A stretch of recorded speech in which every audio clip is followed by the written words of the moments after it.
everybody, welcome back to Junie B. Jones and A Little Monkey Business. I'm going to read 3 chapters today because there's only 3 chapters left in the book, and I want to see how the story ends. Chapter 7, Some School Words. I wore my brand new things back to room 9. Remember, she got the girl to give her the sneakers. Probably not a good idea. They looked very beautiful on me, except my new pink high tops were too big, and my feet were sliding around in there. Before I sat down, I looked at Lucille's red chair, and then I tapped on her. "I'm sorry, Lucille," I said, "but red is my favorite color, and so I would like that chair of yours, I think." Lucille looked very upset at me.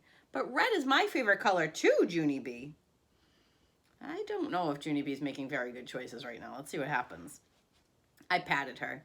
"I know, Lucille," I said nicely, "but you still must give it to me. It's the rules." And so she did. "Now I'm the winner for sure, aren't I?" she asked. I made my shoulders go up and down. "I don't know, Lucille," I said. "That Grace might still have some cash in her purse." After that, Mrs. passed out construction paper, and we put out autumn leaves for our bulletin board. Autumn is the school word for fall. We sprinkled our leaves with shiny glitter. Also, I sprinkled glitter in my hair, and I pasted some to my eyebrows. Then Mrs. confiscated my shiny glitter jar. Confiscate is the school word for yanked out of my hands. Just then, Mrs. Gutzman knocked on our door, and she came into the room with milk and cookies. "Hooray! Hooray for Mrs. Gutzman!" I shouted at her. "'Cause guess what, Mrs. Gutzman? I get 3 snacks today. See, I have 3 snack tickets." Mrs. walked over to my chair, and she stared down at me. "How did you get 2 extra tickets, Junie B?" she asked. "Did you find them on the playground?" Then she took my 2 extra tickets away, and she held them way high in the air. "Did anyone lose their snack tickets today?" she said to the class. "No!" I hollered. "Those are my tickets. Lucille and Grace gave them to me."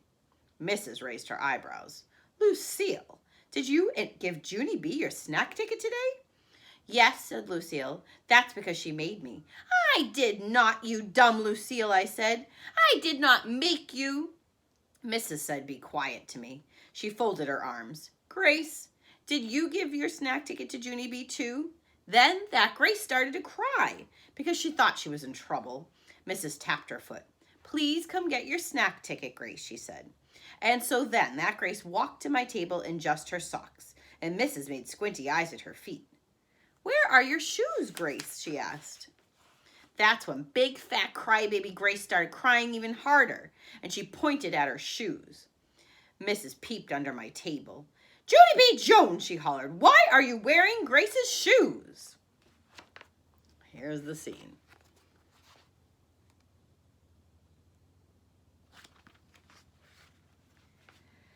Mrs. sounded dangerous. "Because," I said, kind of scared. "Because why?" said Mrs. "Because it's the rules," I explained. Then Mrs. bended down very close to my ear. "What rules?" "The rules for who gets to be the first one to see my monkey brother," I said. Mrs. rolled her eyes way back in her head. "Put your own shoes back on and come with me, young lady," she said. Then me and her walked into the hall together, and she'd made me tell her what happened on the playground. After that, I had to give Lucille back the locket and the sweater with the Scotty dog on it, and I had to give Grace back the real genuine fake ring from cereal. Then Mrs. wrote a note, and she said for me to take it to the office. The office is where the boss of the school lives. His name is Principal.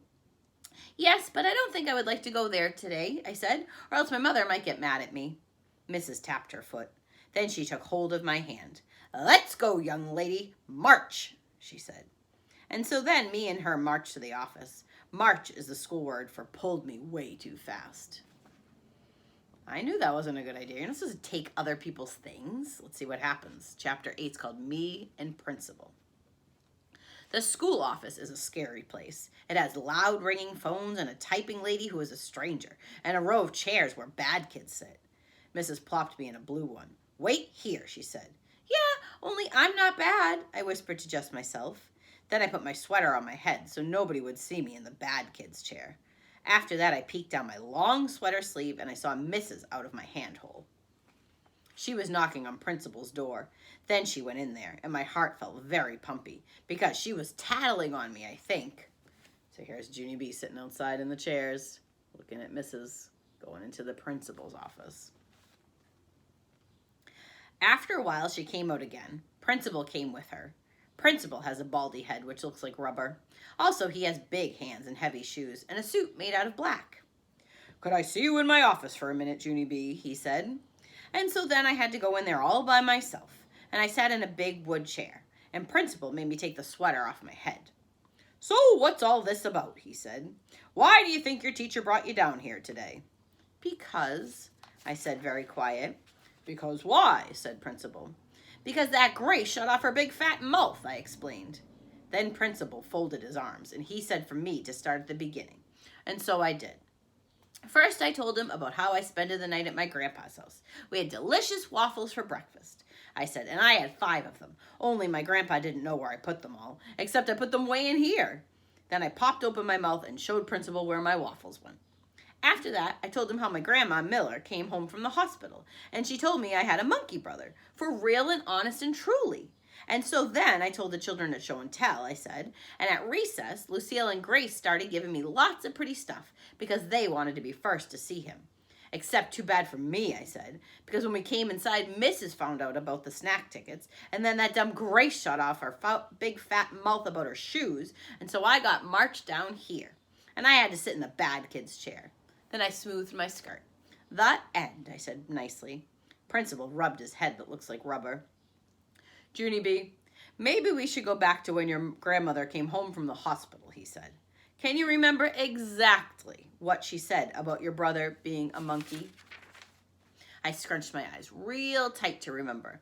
Yes, I said. Grandma Miller said he was the cutest little monkey she ever saw. Then Principal closed his eyes. Ah, he said kind of quiet. Now I get it. After that, he smiled a bit.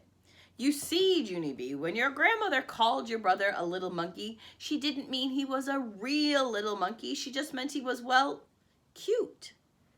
I know he's cute, I said. That's because all monkeys are cute, except for I don't like the big kind that can kill you. Principal shook his head. No, Junie B, that's not what I mean. I mean your brother isn't really a monkey at all. He's just a baby boy. I made a frowny face.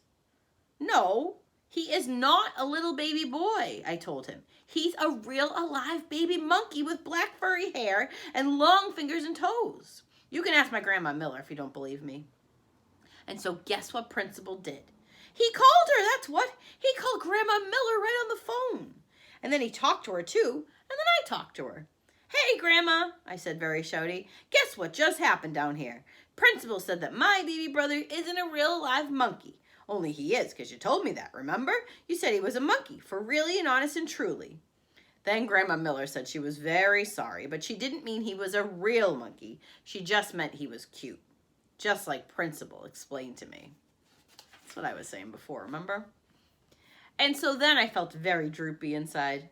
Yeah, only what about all of his black hair and all his long fingers and toes, I said. And what about his bed that looks like a cage? And the wallpaper with his jungle friends on it?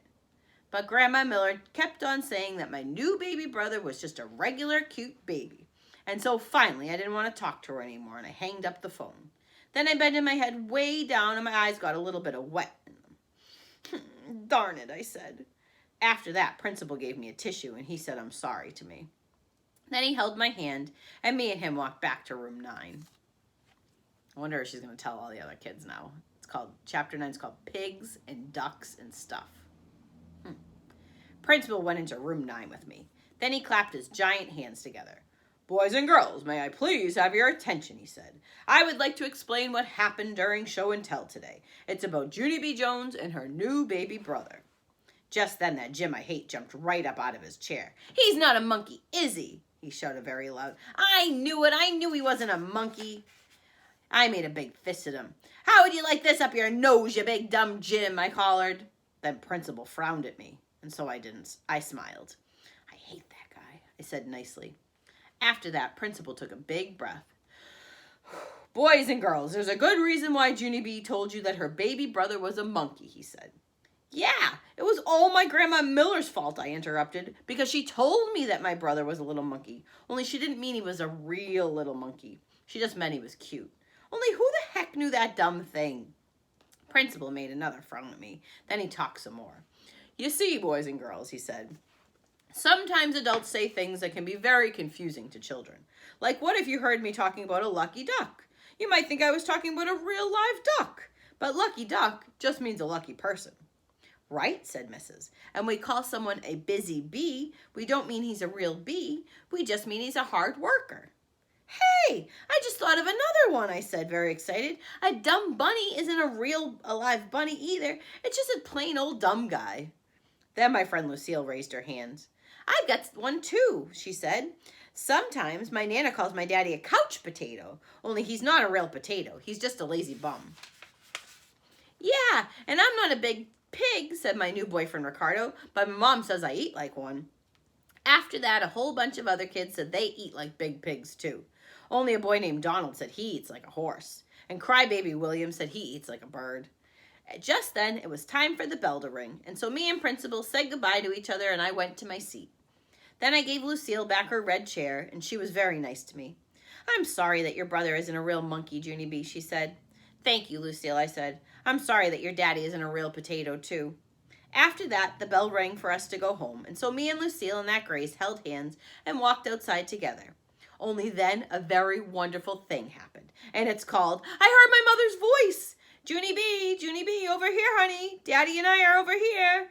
Then I looked in the parking lot, and I saw her, and so I run to her speedy quick, and then me and my mother hugged and hugged because I hadn't seen her for a whole day. Then my daddy got out of the car, and he had a little yellow blanket in his arms. And guess what was in that thing? My new baby brother, that's what. He was very teeny and pinkish, except he had a lot of black hair on it. I touched it, and it felt fuzzy. Just then, Ricardo walked by, and he saw my teeny brother. Cool hair, he said. I smiled very big. I know it, Ricardo, I said. And guess what else? He doesn't even smell like P.U. So there's Ricardo. And Junie B with her parents and the new baby. After that, I got in the car and I told Mother about Lucille's locket. And she said maybe I could get a locket too. And I could put my brother's teeny head in there. Yes, and I would also like some pink high tops, please, I said very polite. Maybe, said Mother. Oh boy, I said, because maybe doesn't mean no, that's why. And so then I lifted up the blanket and I peeped at my baby brother one more time. So what do you think of him, Junie B, said Mother. I smiled very big. I think he's the cutest little monkey I ever saw, I said. Then Mother laughed and I laughed too. Oh, I like that one. It was a happy ending. I wonder if she's going to get herself into some trouble now, though, that she has a brother. Can you only imagine what she's going to do? All right, guys, have a great weekend. I'll see you soon. Bye.